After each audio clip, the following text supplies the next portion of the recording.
Assalamualaikum warahmatullahi wabarakatuh.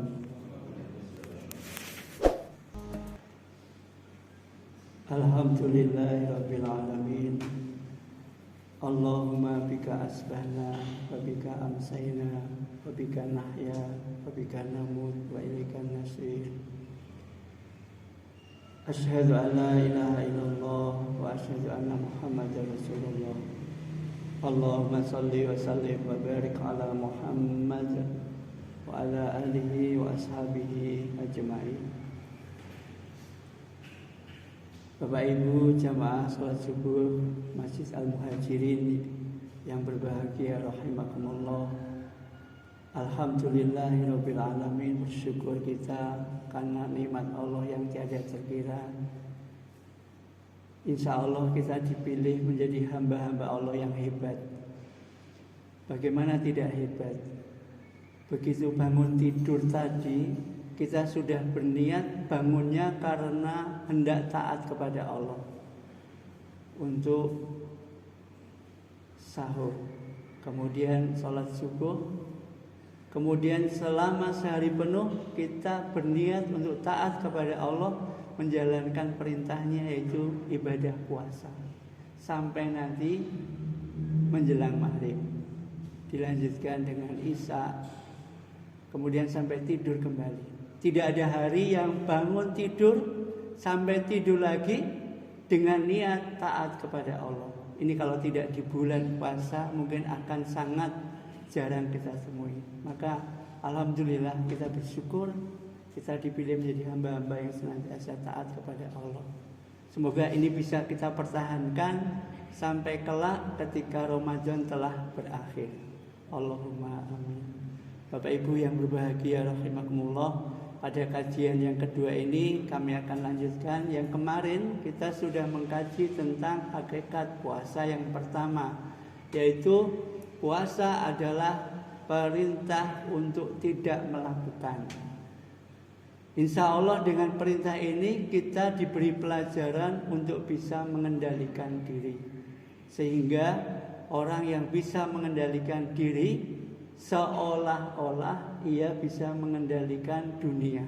Sebaliknya, meskipun dia kaya, berilmu, hebat, tapi kalau tidak bisa mengendalikan diri, ia akan hancur oleh dirinya sendiri. Maka pengendalian diri ini diajarkan ketika kita berpuasa, yang pada hakikatnya puasa itu adalah perintah untuk tidak melakukan. Yang kedua, hari ini kita akan bahas bahwa hakikat puasa adalah mengorbankan untuk mendapatkan yang lebih baik. Kira-kira kalau kita puasa, apa yang kita korbankan? Kalau kita perhatikan, korban itu berasal dari kata koroba yang berarti dekat. Berarti berkorban artinya berusaha untuk lebih dekat kepada Allah. Berkorban ini sudah diajarkan oleh Allah semenjak zaman Nabi Adam. Ketika Adam punya anak Qabil dan Habil, mereka diajarkan berkorban. Yang Qabil berkorban dengan hasil panen yang kurang begitu baik. Sedangkan Habil pandai dia berkorban dengan hasil ternak yang terbaik. Kita tahu di antara dua siapa yang korbannya diterima, yaitu si Habil. Karena dia berkorban dengan barang yang terbaik, barang yang paling ia anggap penting bagi dirinya. Begitu juga kita diajarkan berkorban dalam puasa ini dengan sesuatu yang paling penting yang ada pada diri kita. Kira-kira apa itu? Apakah harta benda kita itu penting? Atau anak istri kita yang penting, yang harus kita korbankan? Ternyata itu tidak begitu penting. Yang paling penting bagi diri kita itu adalah keinginan kita, nafsu kita. Maka ketika kita berpuasa, hakikatnya kita berkorban. Keinginan kita untuk makan kita korbankan dalam rangka mendekatkan diri pada Allah. Untuk minum juga demikian. Bahkan untuk berkumpul dengan istri atau suami itu kita korbankan karena menjalankan perintah Allah untuk lebih dekat kepada Allah.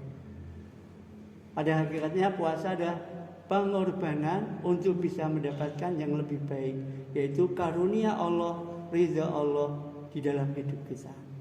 Ini penting sekali, karena siapapun yang pandai berkorban akan pasti mendapatkan kedudukan yang lebih dekat, lebih baik. Jangankan berkorban kepada agama kita, kepada Allah Tuhan kita, berkorban kepada sesama saja. Orang Jawa kalau mengatakan wong ki nek lomanan, entengan, ora neson, itu masyarakat segan kepadanya. Pasti akan mendudukan dia pada posisi yang baik. Apalagi kita berkorban kepada Allah dalam rangka mentaati perintah Allah. Ini pasti suatu hal yang menjadikan diri kita lebih baik di sisi Allah. Bahkan akan diangkat derajat kita kepada derajat yang paling mulia di sisi Allah, yaitu la'allakum tattaqun. Karena derajat yang paling mulia di sisi Allah adalah inna akramakum indallahi atqakum. Yang kedua, pengorbanan juga mengajarkan kita kepada keikhlasan. Karena memang puasa itu adalah ibadah yang ibadah yang rahasia. Barangkali hanya kita dan Allah yang tahu. Bahkan dalam hadis dikatakan as-saumu li wa ana ajzi bih. Puasa itu untukku, kata Allah, dan aku sendiri yang akan memberikan pahalanya, balasannya. Ini pelajaran keikhlasan yang luar biasa. Kalau kita lihat bahwa sebenarnya kita diperintahkan itu untuk beribadah hanya dengan keikhlasan. Ini akan menjadikan kita lurus dalam beragama, sebagaimana dalam surat Al-Bayyinah ayat yang kelima. A'udzubillahi minasyaitonirrajim. Wa ma umiru illa liya'budullaha mukhlishina lahuddin hunafa wa yuqimus shalah wa yu'tuz zakah wa dzalika dinul qayyimah. Dan tidak aku perintahkan kalian kecuali beribadah dengan ikhlas, mendirikan salat, menunaikan zakat, dan demikian itulah agama yang lurus. Maka keikhlasan ini menjadi hal yang paling penting yang bisa kita raih dengan pelajaran puasa ini.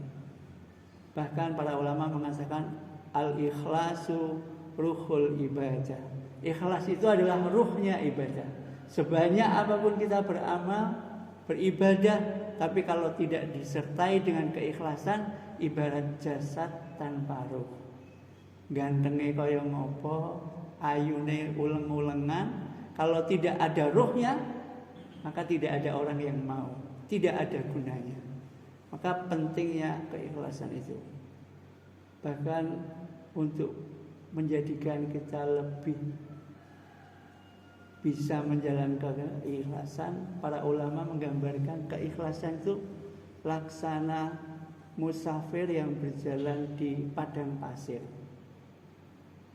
Tidak terdengar langkahnya, tapi jelas terlihat jejaknya.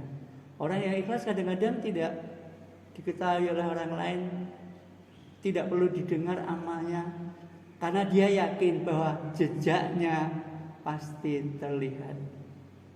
Ada juga yang menggambarkan bahwa keikhlasan itu seperti pondasi bagi bangunan. Meskipun menahan beban yang sangat berat, bahkan tidak kelihatan, diinjak-injak, tetapi tidak ada bangunan yang bisa tegak dan kokoh kecuali pondasinya kokoh. Meskipun kalau ada bangunan yang hebat, maka yang dipuji adalah kemegahannya. Wah, betapa hebat, betapa megah masjid ini. Tapi tidak ada yang memberikan pujian kepada pondasinya, karena pondasinya terletak di dalam tanah. Keikhlasan juga harus ditanamkan demikian. Kadang-kadang dalam hidup kita ini mungkin menanggung beban yang sangat berat, diinjak-injak, tidak pernah dipuji orang lain. Tetapi kita yakin kalau kita ikhlas, kita pasti akan kuat, bahkan menguatkan pondasi kehidupan kita. Sebaliknya kalau tidak ikhlas, sebagus apapun bangunan, kalau pondasinya rapuh, ya pasti insya Allah akan roboh. Kita pernah dicontohkan ada orang yang sangat kaya, tinggalnya di apartemen, anaknya 3, Tapi karena mungkin keikhlasan hidupnya atau dia memandang hidup ini sudah tidak ada keinginan lain, maka mereka berlima menuju ke lantai paling atas, kemudian menjatuhkan diri sekeluarga. Ini karena mungkin tidak memandang keikhlasan hidupnya. Dia tidak yakin bahwa Allah itu tidak memberikan beban yang tidak mungkin ia sangga. Kalau ada seorang arsitek membangun gedung, kemudian dia tidak yakin bahwa pondasinya akan menyangga dengan kokoh gedung itu, pasti aneh sekali itu. Apalagi ini Allah. Allah menjadikan diri kita, memberi beban kita, pasti lebih hebat daripada seorang arsitek. Sehingga Allah bahkan mengatakan la yukallifullahu nafsan illa wus'aha. Seandainya itu dimiliki oleh sekeluarga tadi, mungkin tidak akan terjadi hal yang demikian. Ada yang menggambarkan keikhlasan itu, kalau saya guru matematika, saya menggambarkan seperti angka 0. Kalau angka 0 itu diletakkan di depan bilangan, maka tidak akan ada maknanya. Kita punya angka 1, depannya kita kasih 0, 0, 1, maka nilainya tetap 1. Meskipun diletakkan 5, 0, 0, 0, 0, 1, angkanya juga nilainya tetap 1. Beda kalau diletakkan di belakang angka. 1 kasih 0 di belakangnya jadi 10.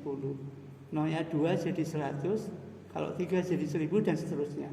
Maka keikhlasan itu selayaknya kita letakkan ketika kita selesai beramal atau beribadah. Sehingga ketika kita selesai beramal, kita tata hati kita. Kita tidak punya maksud lain kecuali hanya menghadap pada ridha Allah. Kalau kita letakkan di depan, mungkin tidak akan ada gunanya. Misalkan ada pembangunan masjid, kemudian saya mengatakan, wah, saya akan nyumbang 100 juta. Kira-kira ada gunanya tidak? Mungkin tidak ada manfaatnya, karena masih akan, belum terjadi. Akan sangat berbeda kalau saya sudah menyumbang 100 juta. Maka keikhlasan itu semakin banyak kita letakkan setiap kali kita beramal, maka insya Allah semakin tinggi nilai kita di hadapan Allah. Dan aneh kalau kita berniat kemudian mengatakan ikhlas tapi belum melakukan, sangat aneh. Maka Bapak Ibu yang berbahagia, maka pelajaran yang kedua, hakikat puasa adalah mengorbankan untuk bisa mendapatkan yang lebih baik. Ini mengajarkan kepada kita untuk senantiasa berempati, merasakan bagaimana penderitaan orang-orang yang lapar, sehingga rasa keinginan kita, syahwat kita, nafsu kita korbankan untuk mendapatkan keridhaan Allah Subhanahu wa taala. Ini untuk mengajarkan kita kepada keikhlasan. Karena ikhlas adalah ruhnya ibadah. Semoga hakikat puasa yang kedua ini bisa kita amalkan, bisa kita praktekkan, sehingga semakin hari semakin dekatlah kita menuju kepada la'allakum tattaqun. Demikian mungkin yang bisa kami sampaikan. Mohon maaf kalau ada kekurangan. Billahi hidayah wa taufiq. Assalamualaikum warahmatullahi wabarakatuh.